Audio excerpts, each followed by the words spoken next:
Oi, pessoal, tudo bem? Friozinho aí na casa de vocês? Bom, hoje nós vamos fazer um texto um pouco mais simples no linguajar, tá? Eu acho que a gente está chegando no fim desse semestre, que já foi bem complicado. Eu queria manter utilizando aquele livro, só que eu também já tô meio que cansadinha. Então, assim, eu resolvi fazer uma mudança. Eu já sabia da existência disso, mas eu tinha me esquecido. Existe um convênio das universidades lá do estado do Rio de Janeiro, em que eles fizeram, como eu posso dizer, eu não queria falar apostilas, mas é tipo isso, tá? Os cursos que eles dão, chama Fundação CCERJ, consórcio CEDERJ, acho que é assim que se fala. E aí eu encontrei a apostila de História da América, tá bom? E ele tem alguns textos muito bons, então hoje eu vou usar o texto da aula 8 com vocês, tá bom? Depois eu vou enviar essa apostila para vocês também lá no Google Classroom, tá? E vou trabalhar essa aula 8 com vocês, tá? Se eu não me engano, tem uma outra aula aqui que talvez seja da próxima semana que eu vou usar com vocês, tá bom? Mas por enquanto é isso. Então, eu vou começar então explicando aí para vocês. Deixa eu só encontrar aqui, tá? Um instantezinho. Ó, foi no lugar certinho. Então vamos lá. Essa aula, né, ela se chama Sistema Econômico Colonial, Terra, Trabalho e Comércio. Ela vai lembrar a gente um pouco da aula passada, tá? Algumas coisas que a gente viu no texto sobre cidades, mas essa aula vai aprofundar um pouco mais nas relações de trabalho que existiam na América Espanhola colonial, tá bom? Com relação, vai ter alguma citação sobre os organismos da América Portuguesa, mas aí eu vou passar por cima, tá bom? Ele vai trazer algumas coisas que a gente já viu? Sim, vai trazer, mas é sempre bom relembrar. E eu gostei porque ele deixa bem sistematizadinho. E eu até fiz alguns esqueminhas no roteiro que eu vou passar para vocês depois, tá bom? Então vamos dar uma acalmada na mente, né? Com esse textinho um pouco mais simples. Então ele começa lá falando sobre os aspectos, né, que levaram a essa colonização das Américas, né? Eu creio que o texto da aula de Brasil da aula passada colabora muito mais para a gente entender essa situação do sistema colonial, né? Eu acho que deixou bem mais claro aquilo que é o sistema colonial mercantilista, tá bom? Então, lembrando, né, na sociedade da América Espanhola, o que era importante era que também na América Portuguesa, mas eu acho que é um pouco diferente na espanhola, né? Que o colonizar, o conquistar e o converter estavam muito interligados, não tinha como uma coisa funcionar sem a outra, tá? E a violência ali no meio, né? Então, essas eram a inspiração para a empresa colonizadora espanhola: colonizar, conquistar e converter, tá bom? E para a gente entender a relação que existe de trabalho dentro da América Espanhola, a gente precisa entender que a sociedade da América Espanhola, assim como a sociedade portuguesa, né, eram muito heterogêneas. A gente tem ali a presença dos europeus, dos índios e dos africanos, e na combinação dessas três etnias, a gente tem o mundo do trabalho colonial, tá bom? A expansão ultramarina que aconteceu no século XV e XVI para Portugal significou recuperação. Para a Espanha, foi a oportunidade da construção de um império mundial, o primeiro império mundial, que mais ele fala isso aqui. Deixa eu só pegar aqui para vocês, gente.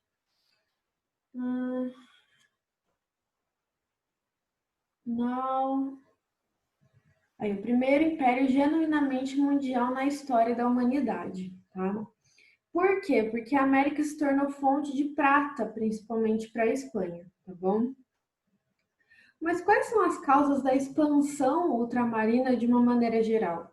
Tá? Nós temos três causas aí. A primeira delas é um quesito instrumental. O que quer dizer isso? Que o primeiro pontapé foi o desenvolvimento da Marinha Lusa, né, da Marinha Portuguesa, do comércio marítimo dessa Marinha Portuguesa por meio da primeira dinastia. Quem que é essa primeira dinastia? É a dinastia que assume o governo português após a Revolução de Avis, tá? Por que que eles colocam como primeira dinastia? Porque existia já uma separação de Portugal dos reinos, dos outros reinos que faziam parte da futura Espanha, mas a separação realmente ocorreu com a subida ao poder de Dom João I, após a Revolução de Avis, que aí foi a separação total de portugueses e castelhanos, tá bom? Então, por isso, primeira dinastia. E também em questão instrumental, a gente tem a herança árabe, né? Que a gente teve aí a invasão do povo mouro, né, durante muito tempo na Península Ibérica, mas isso trouxe muito conhecimento para eles, tá? Em instrumentos para navegação, em tipos de vela e etc. Tá? Essa é a primeira causa dessa expansão. A segunda causa, ela tem um caráter ideológico ligado à ideia de cruzada. Essa invasão dos mouros trouxe um sentimento para os ibéricos muito forte de guerra justa, de combate aos infiéis, tá? E eles levaram isso para a expansão para chegar no novo mundo, tá?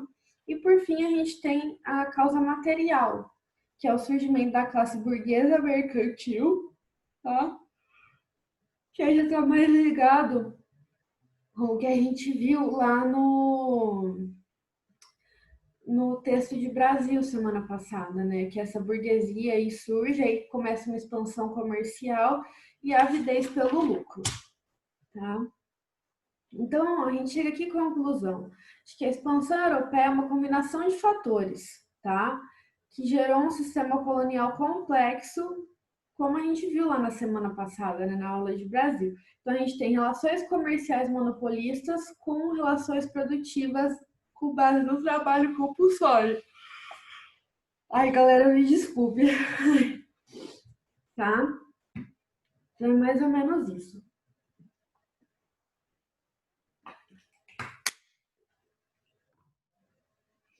Agora nós vamos ver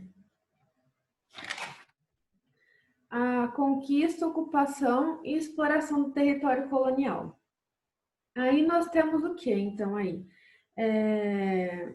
Que com a chegada desses conquistadores, né, eles estavam ali, nossa, sangue nos olhos para tomar conta desse novo mundo, tá?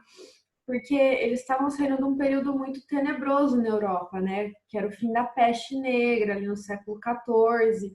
Então, quando eles têm esse novo insuflar, né, de para chegar para chegar a novos lugares, eles vão realmente com vontade, tá? Então, eles tentam fazer um domínio tanto pela violência quanto pela aprendizagem de costumes, como a gente já viu, tá? Os índios tentam, de certa maneira, resistir violentamente, inicialmente na América Espanhola, né?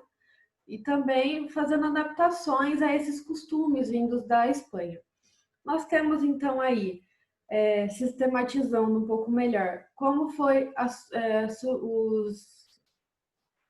comunidades indígenas foram subjugadas, né? Foram submetidas a esses colonizadores. Primeiro, pela questão militar, a diversidade populacional, que era aquela ideia de que vários grupos indígenas estavam vivendo juntos, com um sendo superior ao outro, isso gerava, né, muito atrito e os espanhóis se utilizaram disso.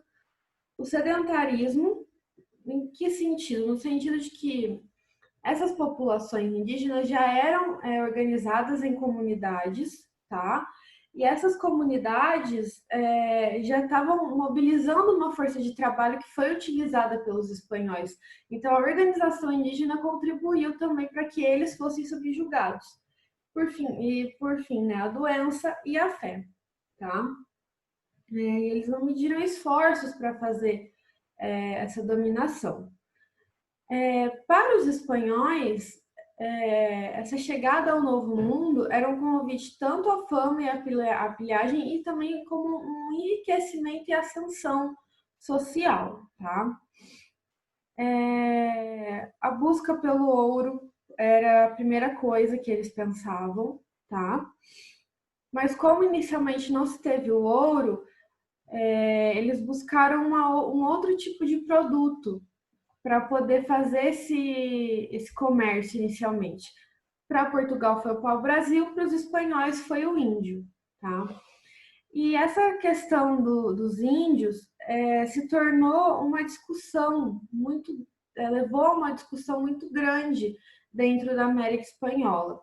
Por quê?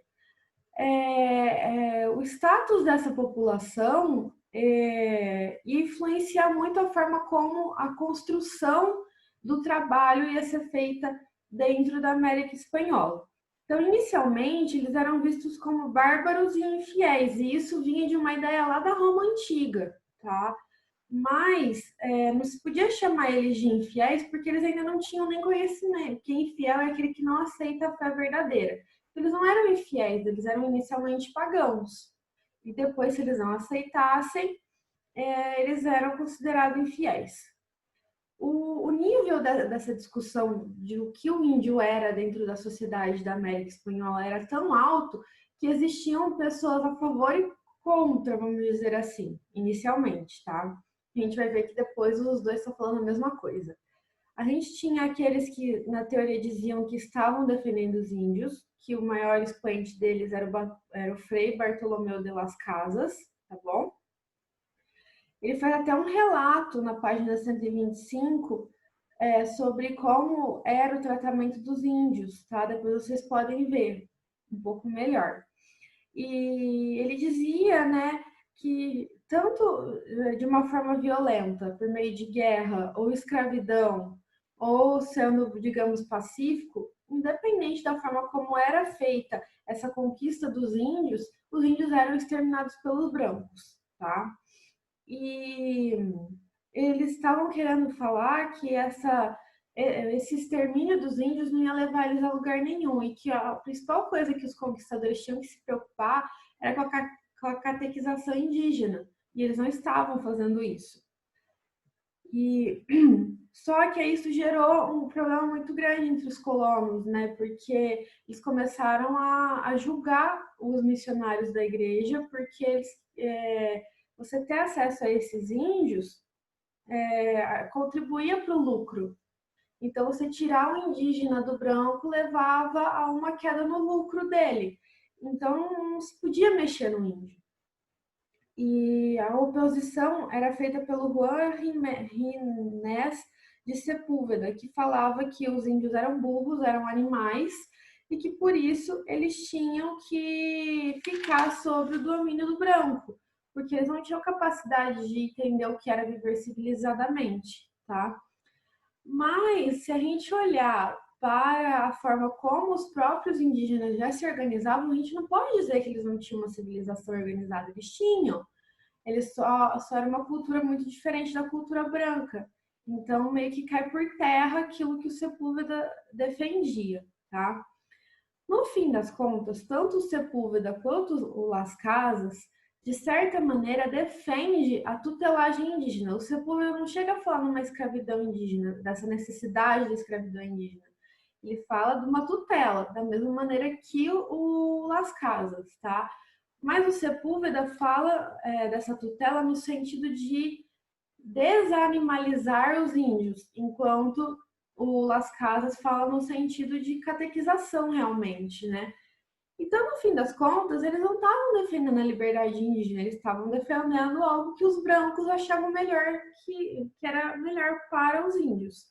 Então, a questão central disso não era ir contra a conquista dos nativos, mas quem ia fazer ela. Porque se ficasse nas mãos da igreja, a igreja ia ter maior poder em solo americano. Se ficasse nas mãos dos colonos, eles que teriam maior poder. Então, era uma questão muito mais de quem manda aqui do que se o índio tinha que ser livre ou não, tá bom? Toda essa situação fez com que chegasse no momento ali na metade do século XVI da coroa realmente intervir, de acabar com o sistema que existia, que a gente vai ver que é a encomenda, tá? Isso gerar uma revolta aqui nas terras americanas, especialmente no Peru, voltar essas encomendas e só quase no fim do 16 é que eles vão conseguir regulamentar a situação dos índios, né? Mas como a gente viu na aula passada, a morte indígena foi muito alta mesmo assim, porque diferentemente da América Portuguesa, a América Espanhola utilizava o braço indígena como a principal fonte de trabalho, coisa que aqui era muito mais o africano, tá bom? Aí agora na página 130 ele vai começar a falar para gente sobre como era o sistema de trabalho da América Espanhola, tá bom? E nós temos, então, a gente percebe que as formas de trabalho desenvolvidas, elas foram feitas dessa maneira para atender os interesses mercantilistas da metrópole, tá? Essa era a intenção deles. Deixa eu ver se eu consigo desenhar aqui, gente. Eu acho que vai ficar legalzinho.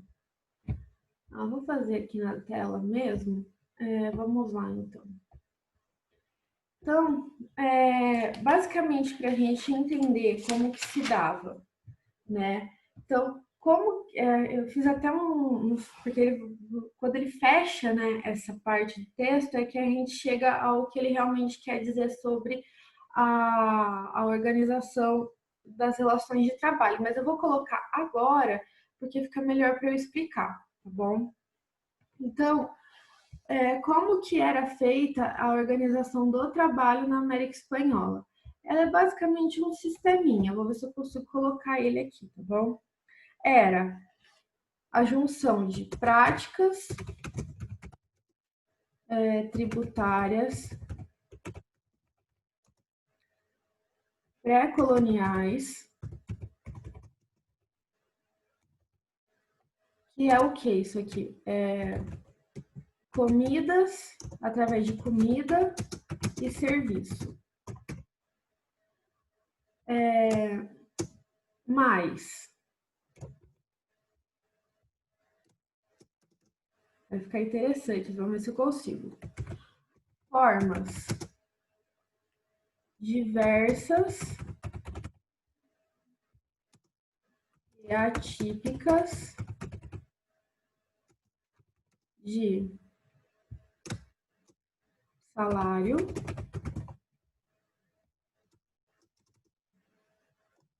mais a sujeição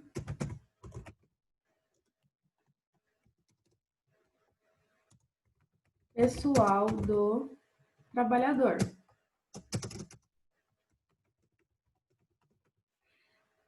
É a junção dessas três situações, tá? Que nós vamos ter então as relações de trabalho na América Espanhola, tá bom? Mas como isso acontecia? Eu vou deixar aqui na tela, vou fechar aqui por enquanto, depois eu volto, tá? Com isso aqui, para a gente poder entender um pouco melhor. Então, basicamente, como era feita a economia da colonial da América Espanhola? A forma de trabalho era basicamente compulsória, tá bom? Especialmente em cima dos índios. A gente precisa entender que africanos existiam, mas era um número assim infimamente menor do que os índios, tá? Então, esse trabalho compulsório indígena e o trabalho livre até existia de algumas maneiras, mas ele era muito pequeno, tá bom? A exploração da mão de obra indígena ela é uma combinação de interesses da igreja, da coroa e dos conquistadores. Esses três grupos tinham vantagens em cima dessa utilização do trabalho forçado indígena, tá bom? Por quê? Porque para os conquistadores era uma forma deles terem riquezas. Para a coroa, era uma forma deles receberem tributos e, de certa maneira, segurar para que não existisse uma aristocracia dentro da América Espanhola. E para a igreja, era uma maneira tanto deles conseguirem catequizar esses índios, quanto também de conseguir riquezas, tá bom?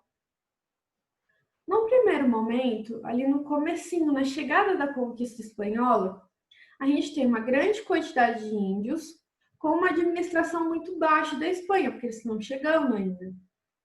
Com isso, a gente precisa controlar esses índios. E como isso era feito por meio da escravidão, realmente, e por meio da encomenda, tá?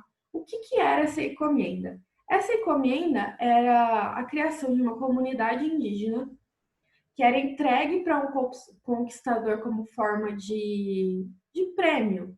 Ah, o cara chegou aqui e conseguiu conquistar uma quantidade X de índios. Legal, ele conseguiu, então, ó, tô aqui para você, essa comunidade indígena, tá? E era de responsabilidade dele receber tributos, mas também, desculpa, era a responsabilidade dele catequizar e defender esses índios. Que era através desses índios que eles iam conseguir gerar lucro, tá? Então ele recebia essa comunidade indígena, então ele tinha que catequizar e defender. Mas em troca ele podia receber tributos deles, tá bom? Então a gente entra lá naquela primeira questão que eu coloquei para vocês, né? Práticas tributárias pré-coloniais, porque eles não recebiam em dinheiro, eles recebiam em forma de comida ou serviços, tá bom? E por que que isso era mais rentável do que você trazer o africano para terras americanas? Porque você não tinha que investir, né? Você não tinha que tirar dinheiro do bolso para trazer essa galera para cá. Você não tinha que se preocupar com a subsistência deles, porque o próprio índio, na hora de cultivar a terra, ele já dava conta, né? Então, vamos dizer assim, o sistema se autoalimentava, tá? Uma coisa que com os africanos não dava muito certo. E por mais que existissem muitas mortes, o sistema ia se reproduzindo, tá? Porque isso já era o funcionamento da comunidade indígena. Então foi só uma reprodução sob um novo governante, vamos colocar assim, tá bom? Porque aí eles recebiam, né, essas terras, porque, vamos dizer assim, o que acontecia? Os índios da Zona Norte eram conquistados e aí eles eram organizados de uma nova maneira, como a gente viu, né, na aula passada. Eles eram reorganizados, então eles podiam ser enviados para outras regiões ou mesmo ali eles eram mudados de lugar, né? Mas sob uma nova forma de poder que era essa organização espanhola. E ao mesmo tempo que eles tinham que dar conta daquela encomenda, eles também trabalhavam na forma do repartimento, que é essa tributação por meio do serviço aqui. O que era o repartimento? Eles eram obrigados a trabalhar em construções urbanas, em terras e minas, tá? Eles até recebiam uma remuneração, mas ela era tipo muito pequena se comparada à galera que era assalariada realmente.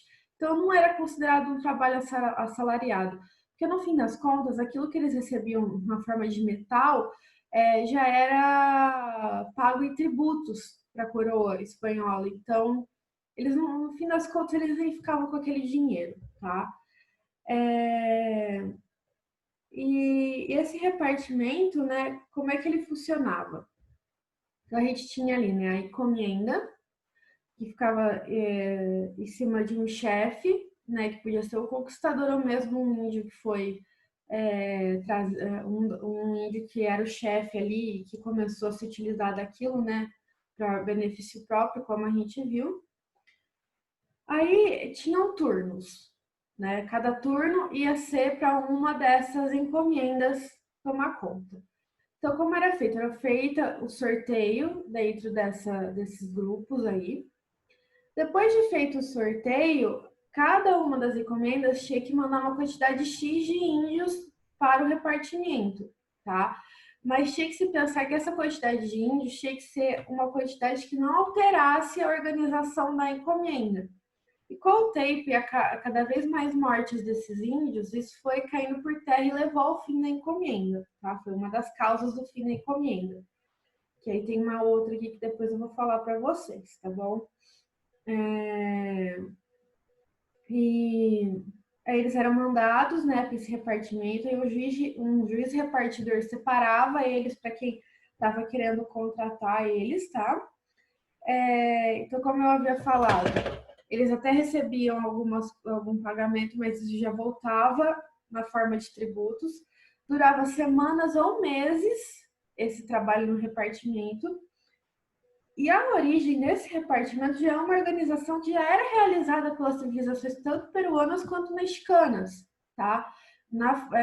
Para tentar segurar ali as suas populações, tá bom? Aí a gente vai ver como é que é isso, mas eu vou só finalizar aqui com vocês o fim dessa encomenda, tá? Por que essa encomenda chega ao fim?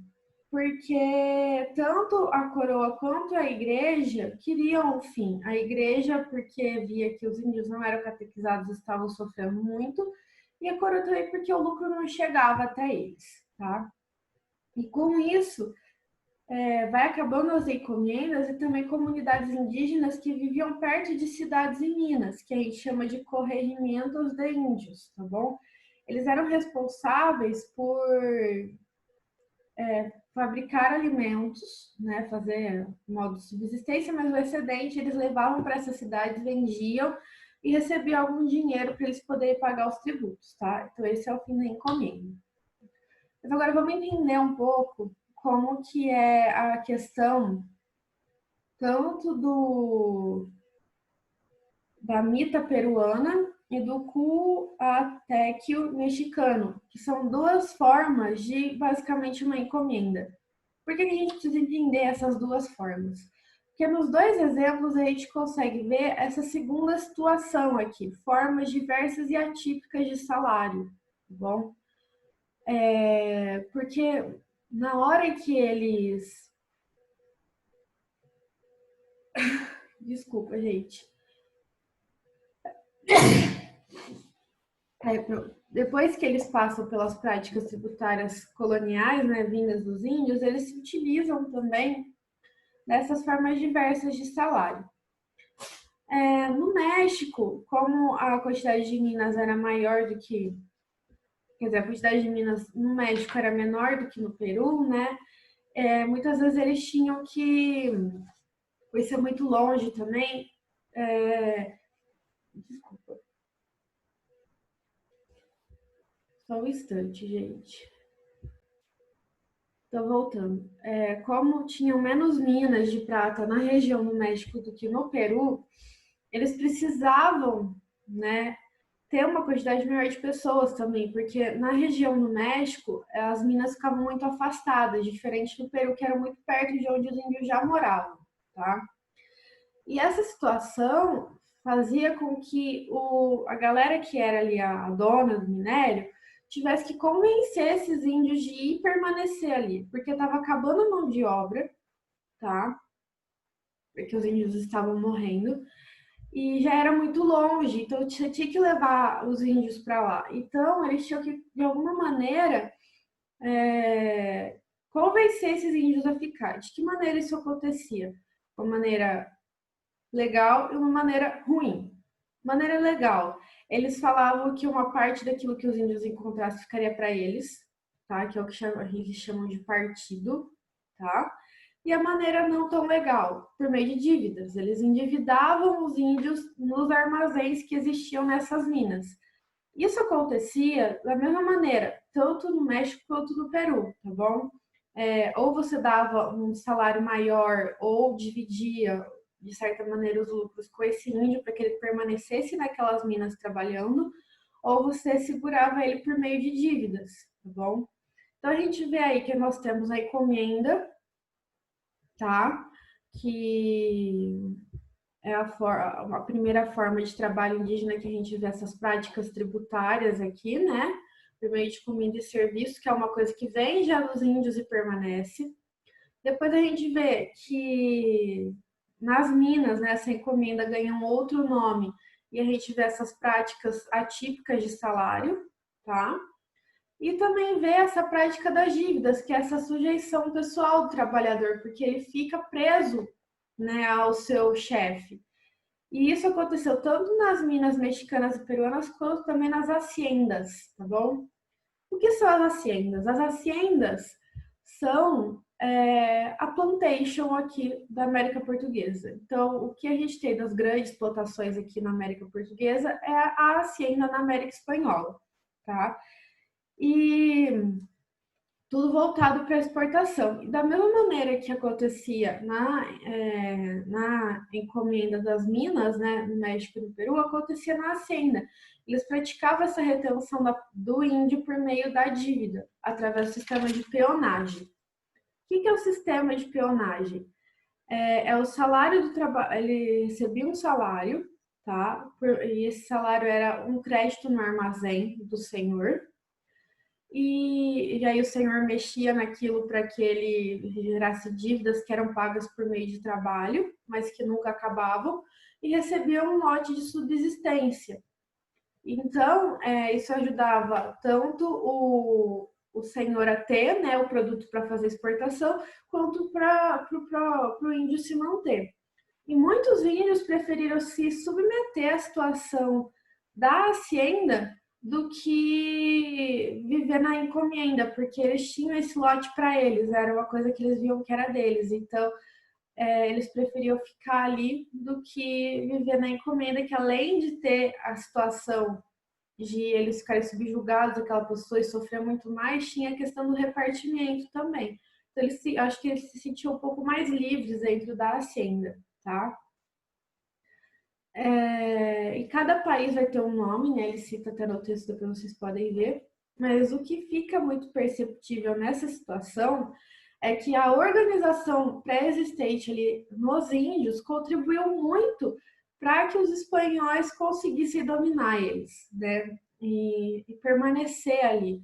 Porque os espanhóis só se utilizaram daquilo que eles já tinham, tá? Depois a gente vai ver a questão do exclusivo metropolitano, que entra muito naquilo que fala no texto de Brasil, mas aqui ele vai explicar muito mais dentro ali da questão na América Espanhola. Ele vai trazer para nós, né, que o Porto de Sevilha, na Espanha, era muito forte, era o centro econômico da questão do comércio espanhol, tá bom? Mas com o tempo, né, e a quantidade enorme de prata que eles conseguiram achar na América Espanhola era tão grande que só aumentava a quantidade de pessoas que queriam fazer comércio. E os interesses começaram a se modificar também. E isso levou ao fim, né, basicamente, da coroa espanhola aqui, né, porque o sistema já não dava mais para sustentar por todas aquelas situações que eu já comentei com vocês na aula passada, tá?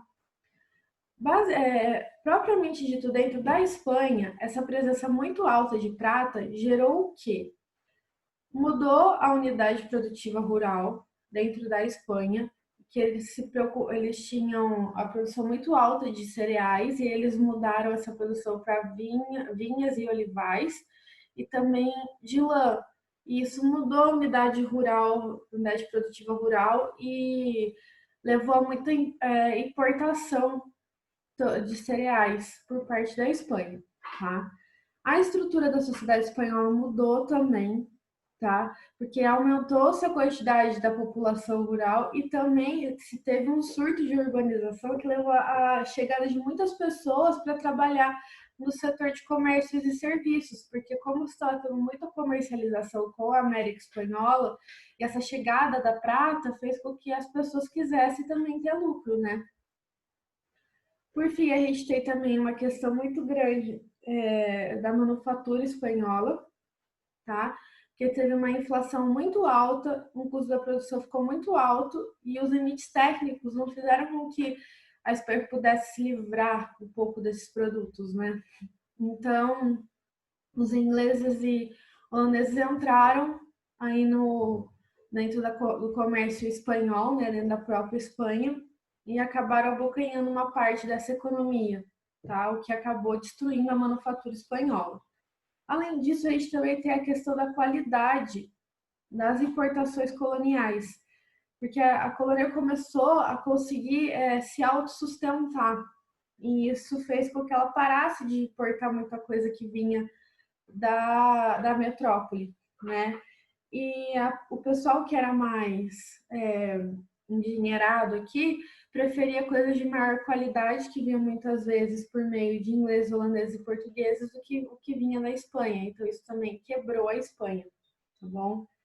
A gente vê que também existia um comércio muito grande português aqui dentro da Espanha, durante a União Ibérica de maneira legal, pós-União Ibérica de maneira ilegal, mas permanecendo, principalmente com relação aos negros que chegavam à América Espanhola, tá bom?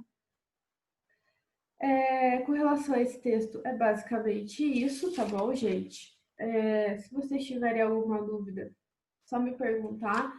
Mas eu acredito que posso ter me perdido um pouco na explicação, mas eu acredito que o roteiro que eu vou mandar para vocês esteja um pouco mais claro, tá? Mas qualquer dúvida, nós estamos aí. Muito obrigada.